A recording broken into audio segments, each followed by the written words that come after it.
Shalom de Deus, amados, tudo bem? Eu sou a Leia Fernandes e esse é o Bíblia Simples. Nós estamos fazendo a leitura da Bíblia em ordem cronológica. Estamos em 1 Samuel, capítulo 1, o clamor que gera propósito. Eu estou usando a versão NAA, a Nova Almeida atualizada, mas fique à vontade para usar a Bíblia que você tem em casa, né? O livro de 1 Samuel foi escrito mais ou menos 930 anos antes de Cristo. Os autores é o próprio profeta, né, Samuel, Natã e Gade. Capítulo 1, primeiro livro de Samuel. Eucana e suas mulheres. Houve um homem em Ramataim Zofim, da região montanhosa de Efraim, cujo nome era Eucana, filho de Jeroão, filho de Eliú, filho de Tou, filho de Zufi, efraimita. Eucana tinha duas mulheres. Uma se chamava Ana e a outra se chamava Penina.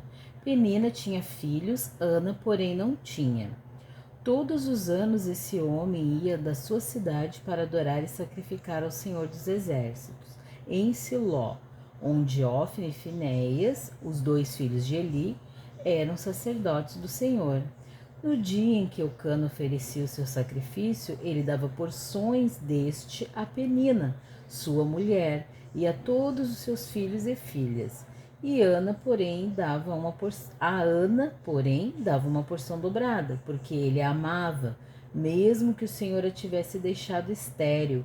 Penina, sua rival, a provocava excessivamente para a irritar, porque o Senhor a tinha deixado sem filhos. E isso acontecia ano após ano. Todas as vezes que Ana ia à casa do Senhor, a outra irritava. Por isso Ana se punha a chorar e não comia nada. Então Eucana, seu marido, lhe disse: Ana, por que você está chorando? E por que não quer comer? E por que está tão triste? Será que eu não sou melhor para você do que 10 filhos? Versículo 9. A oração e o voto de Ana. Certa vez, após terem comido e bebido em Siló, Ana se levantou quando o sacerdote Eli estava sentado na sua cadeira, junto a um pilar do templo do Senhor. E Ana, com amargura de alma, orou ao Senhor e chorou muito.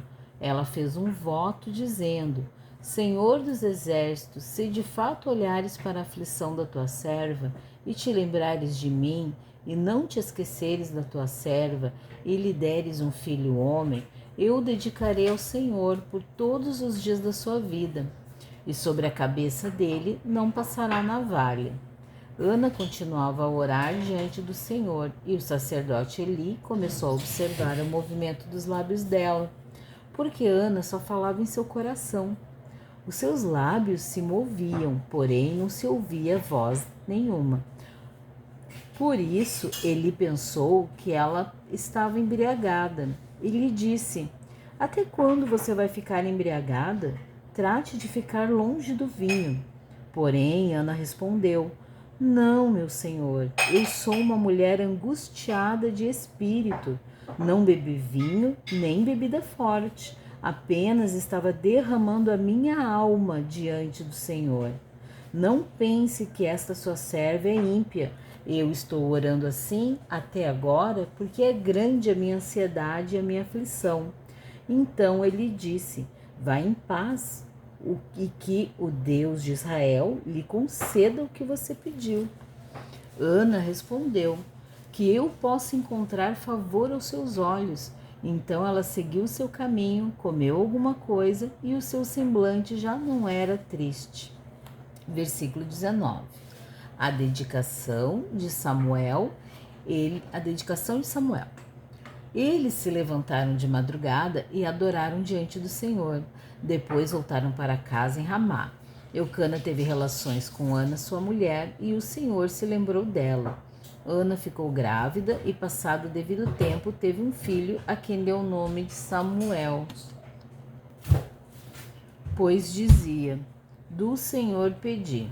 Eucana, seu marido, foi com toda a sua casa para oferecer ao Senhor o sacrifício anual e para cumprir o seu voto. Ana, porém, não foi. Ela disse a seu marido: quando o menino for desmamado, eu o levarei para ser apresentado ao Senhor e para lá ficar para sempre. Eucana, seu marido, respondeu: faça o que achar melhor, fique aqui até desmamá-lo, e que o Senhor confirme a promessa que você fez. Assim, Ana ficou em casa e amamentou o filho até que o desmamou.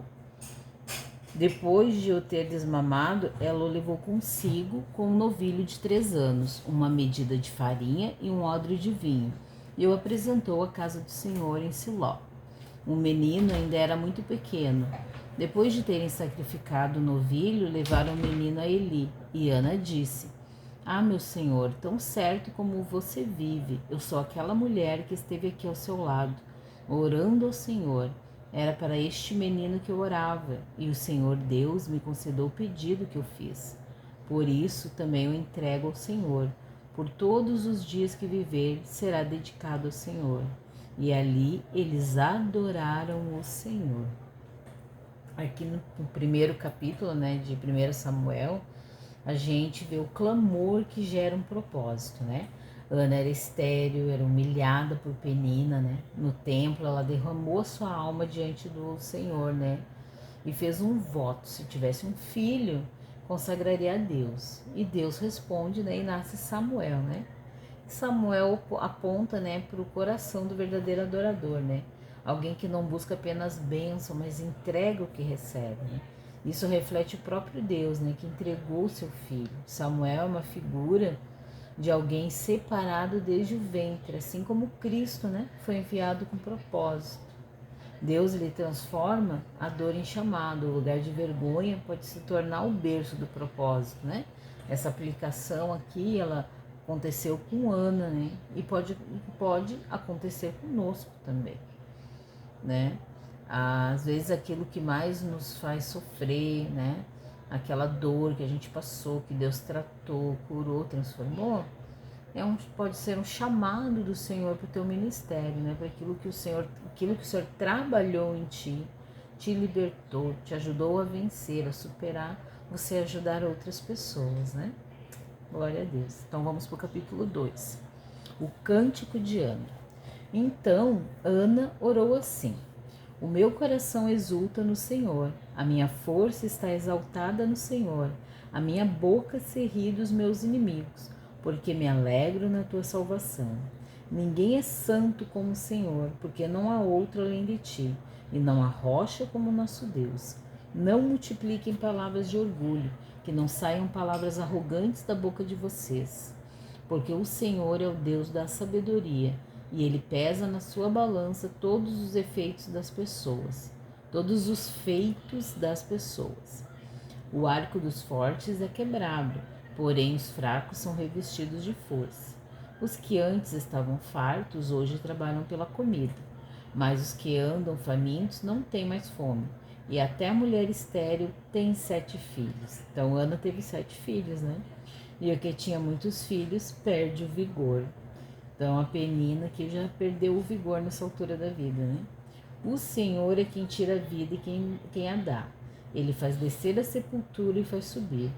O Senhor empobrece e enriquece. Humilha e também exalta. Levanta o pobre do pó e tira o necessitado do monte de lixo, para o fazer assentar ao lado de príncipes, para o fazer herdar o trono da glória. Porque do Senhor são as colunas da terra. Ele firmou o mundo sobre elas. Ele guarda os pés dos seus santos, mas os perversos emudecem nas trevas da morte. Porque o homem não prevalece pela força. O Senhor destrói seus inimigos, dos céus troveja contra eles. O Senhor julga as extremidades da terra, dá força ao seu rei e exalta o poder do seu ungido. Então Eucana voltou para sua casa em Ramá, mas o menino ficou servindo o Senhor diante do sacerdote Eli. Versículo 12, os filhos de Eli. Os filhos de Eli eram homens malignos e não se importavam com o Senhor. O costume desses sacerdotes com o povo era este: Quando alguém oferecia um sacrifício, o servo do sacerdote vinha com um garfo de 3 dentes na mão, e enquanto a carne estava cozinhando, enfiava o garfo na caldeira, na panela, no caldeirão ou na marmita. E tudo que o garfo tirava, o sacerdote pegava para si. Assim se fazia todo Israel que ia ali a Siló. Também antes de se queimar a gordura, o servo do sacerdote vinha e dizia ao homem que estava oferecendo o sacrifício: dê um pedaço dessa carne para o sacerdote assar. Ele não aceitará de você carne cozida, mas apenas crua. Seu ofertante lhe respondia: deixe que eu primeiro queime a gordura, depois você pode pegar o quanto quiser. O servo do sacerdote dizia: não, você tem de entregar essa carne agora, senão eu a pegarei à força. Era, pois, muito grave o pecado desses moços diante do Senhor, porque eles desprezavam a oferta do Senhor. Versículo 18. Samuel ministrava diante do Senhor, sendo ainda menino, vestido de uma estola sacerdotal de linho. Sua mãe lhe fazia uma túnica pequena de ano em ano e levava para ele quando ia com seu marido oferecer o sacrifício anual. Ali abençoava Eucana e sua mulher e dizia: que o Senhor dê a você filhos desta mulher em lugar do filho que devolveu o Senhor. E voltavam para sua casa. Assim o Senhor abençoou Ana e ela engravidava.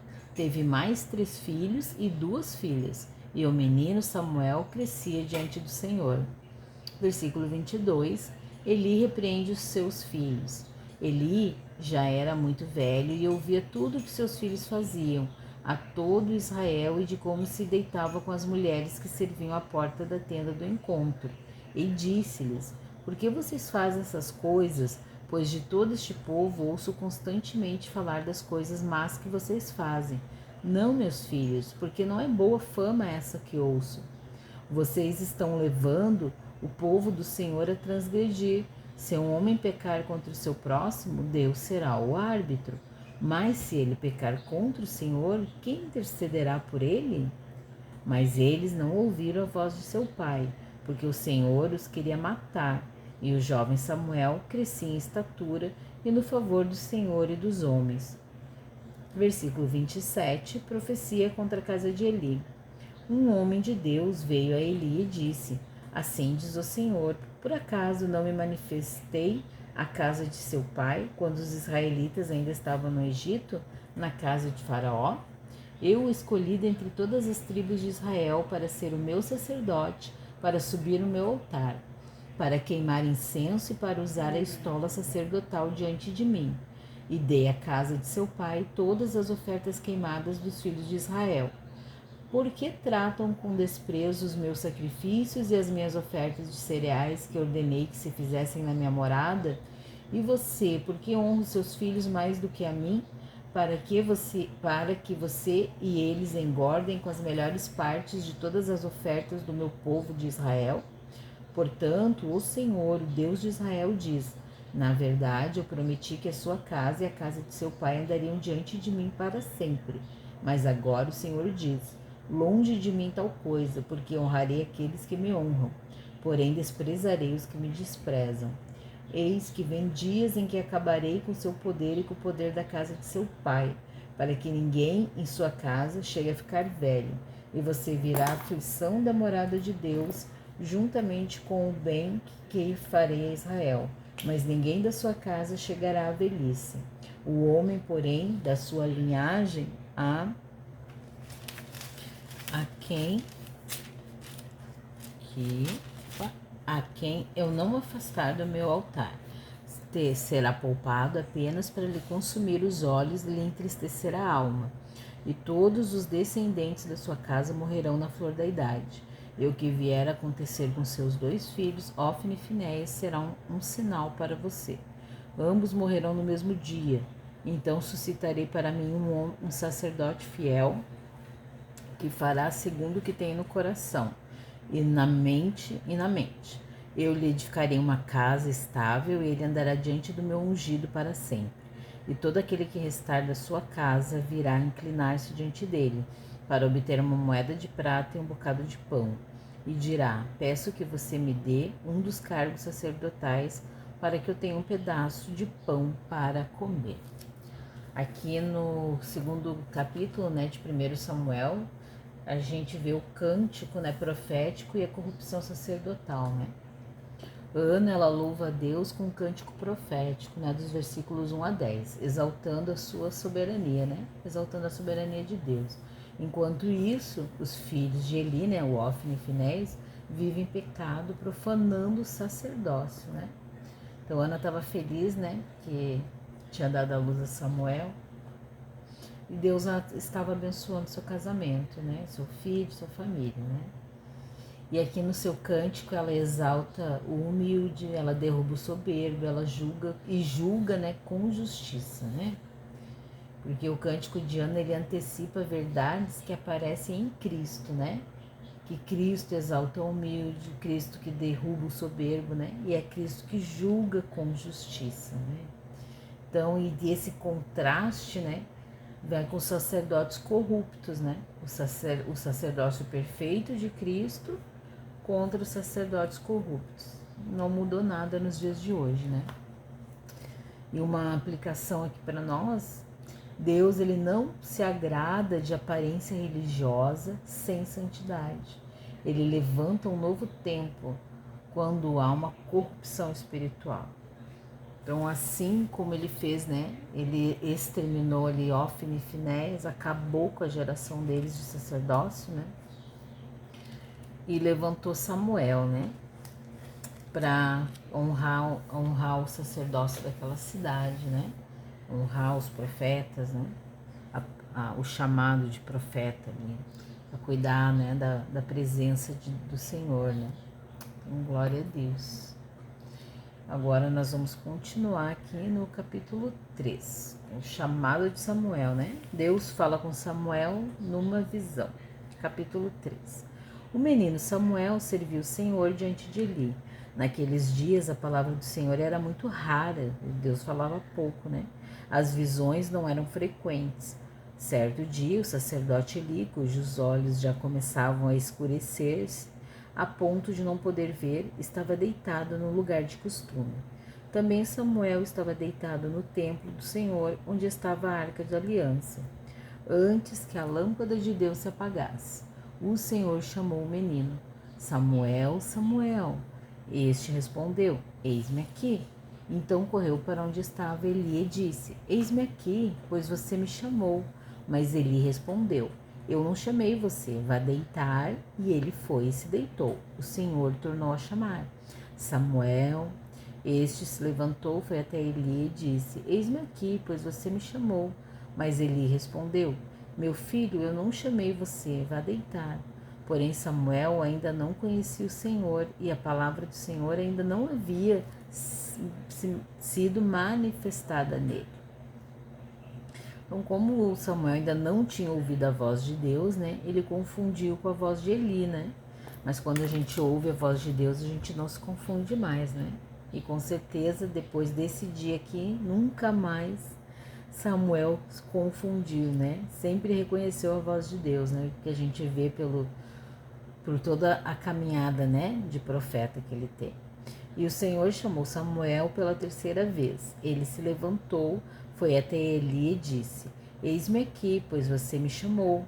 Então Eli entendeu que era o Senhor que chamava o menino, e por isso Eli disse a Samuel: Vá deitar. Se alguém chamar, diga: Fala, Senhor, porque teu servo te ouve. E Samuel foi para o seu lugar e deitou. Então o Senhor veio e ali esteve, e chamou como das outras vezes: Samuel, Samuel. E este respondeu: Fala, porque teu servo ouve. E o Senhor disse a Samuel: Eis que vou fazer uma coisa tal em Israel, que todos os que ouvirem ficarão com os dois ouvidos tinindo. Naquele dia farei contra ele tudo o que eu disse a respeito da casa dele, do começo ao fim. Porque eu já disse a ele que julgaria sua casa para sempre, pela iniquidade que ele bem conhecia, porque os seus filhos trouxeram maldição sobre si, e ele não repreendeu. Portanto, jurei à casa de Eli que a sua iniquidade nunca será expiada, nem com sacrifício, nem com oferta de cereais. Versículo 15. Samuel conta a visão de Eli. Samuel ficou deitado até de manhã e então abriu os portões da casa do Senhor, mas estava com medo de relatar a visão a Eli. Então ele chamou Samuel e disse: Samuel, meu filho. Ele respondeu: Eis-me aqui. Então ele disse: O que foi que o Senhor lhe falou? Peço que você não esconda nada de mim, que Deus faça com você o que bem quiser se você me esconder alguma coisa de tudo que ele falou. Então Samuel lhe contou tudo, sem esconder nada, e ele disse: Ele é o Senhor, que ele faça o que achar melhor. Samuel crescia e o Senhor estava com ele, e não deixou que nenhuma de suas palavras caísse por terra. Todo Israel, desde Dan até Berseba, reconheceu que Samuel estava confirmado como profeta do Senhor. O Senhor continuou a aparecer em Siló, porque em Siló o Senhor se manifestava e Samuel por meio da palavra do Senhor. Então, aqui no capítulo 3, né? Samuel ainda era bem jovem quando ouviu a voz de Deus pela primeira vez, né? No início ele não reconhecia, né? Até ser orientado ali por Eli, né? Então Deus revela o julgamento sobre a casa de Eli, né? O que ele iria fazer, né, com os filhos dele. Então a revelação aqui de Cristo nessa passagem, né? A palavra, ela volta a ser ouvida, né? Samuel começou a ouvir a voz de Deus. Isso aponta para Cristo, o verbo vivo, né? Que se revelaria plenamente para nós, né? Samuel, como profeta, aponta para Jesus, o profeta perfeito, que fala exatamente o que o Pai diz, assim como ele falou ali para Eli, né? Fala, Senhor, porque o teu servo te ouve. Esse versículo 10, ele é muito importante, né? Porque Deus ainda fala conosco, né? Mas é preciso nós termos sensibilidade e disposição para obedecer. Muitos ouvem falar de Deus, ouvem as diretivas de Deus e não querem obedecer. Então, infelizmente, né? Deus nos dá o livre-arbítrio de escolhermos se vamos obedecer ou não.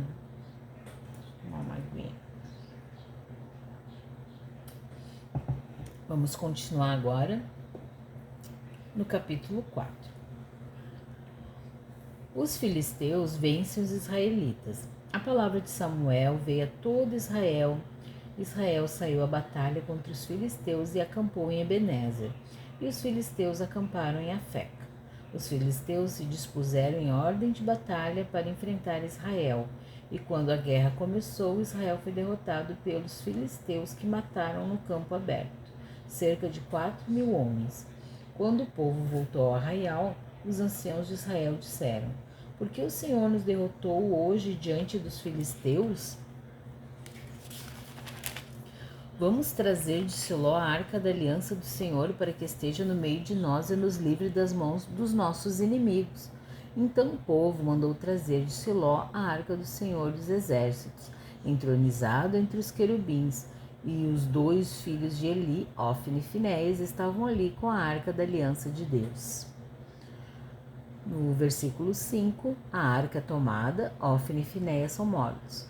Quando a arca da aliança do Senhor chegou ao arraial, os israelitas gritaram tão alto que o chão tremeu.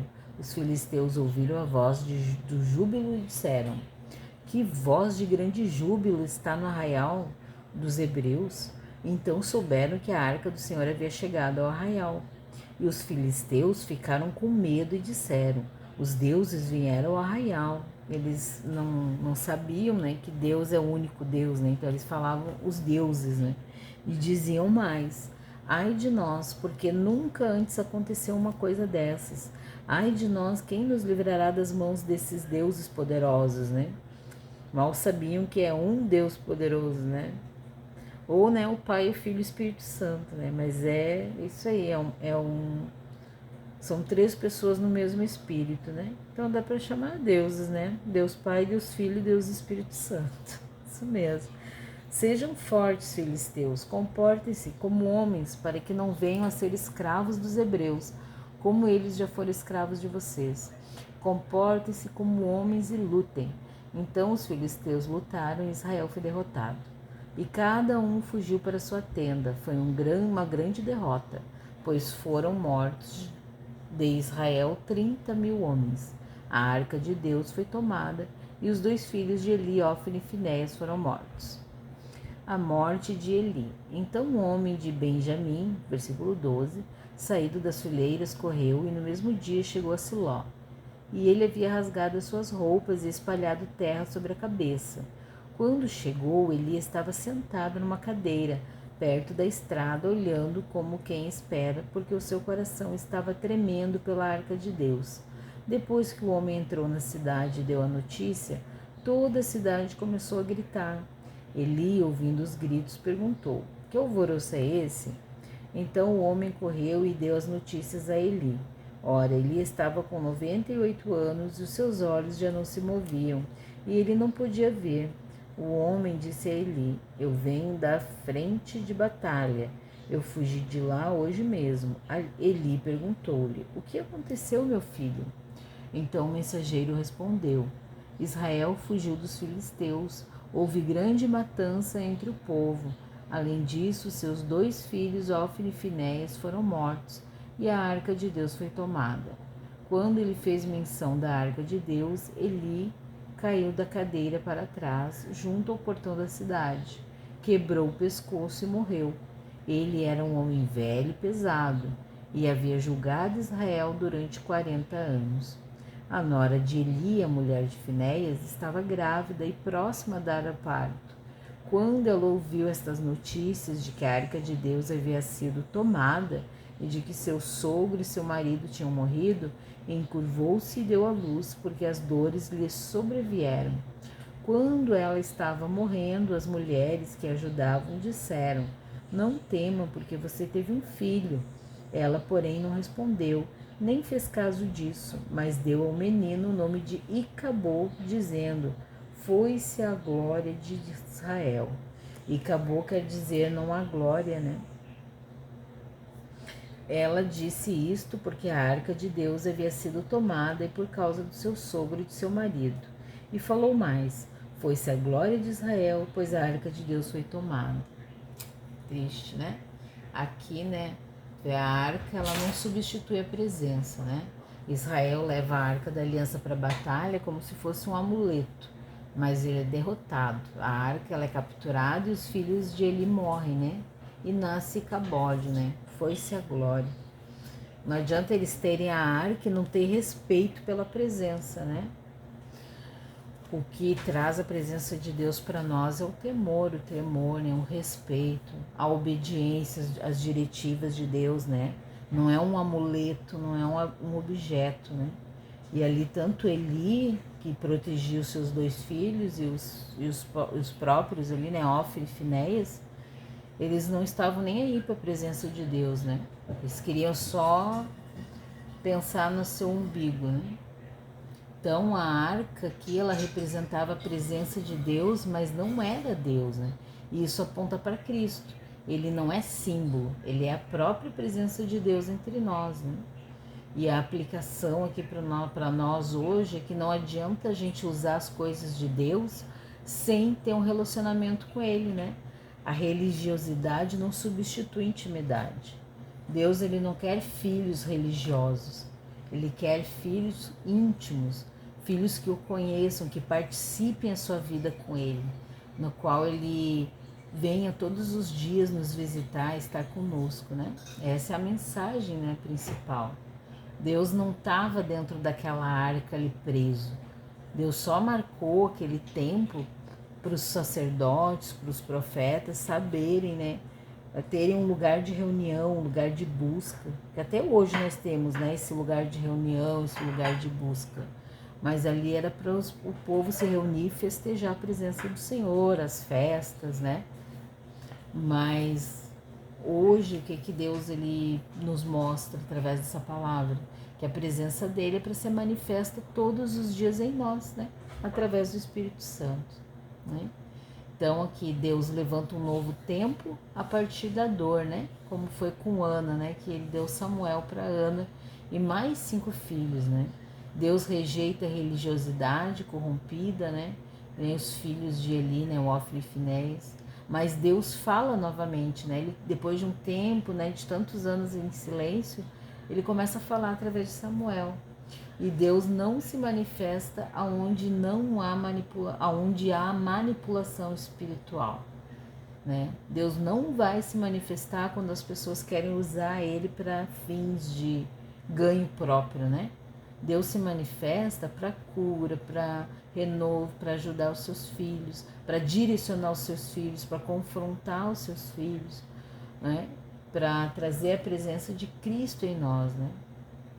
Então, tudo isso que a gente leu aqui dos capítulos 1 a 4 aponta para Jesus, que é o verdadeiro sacerdote, né? Que é o profeta perfeito, que é a própria presença do Deus vivo, né?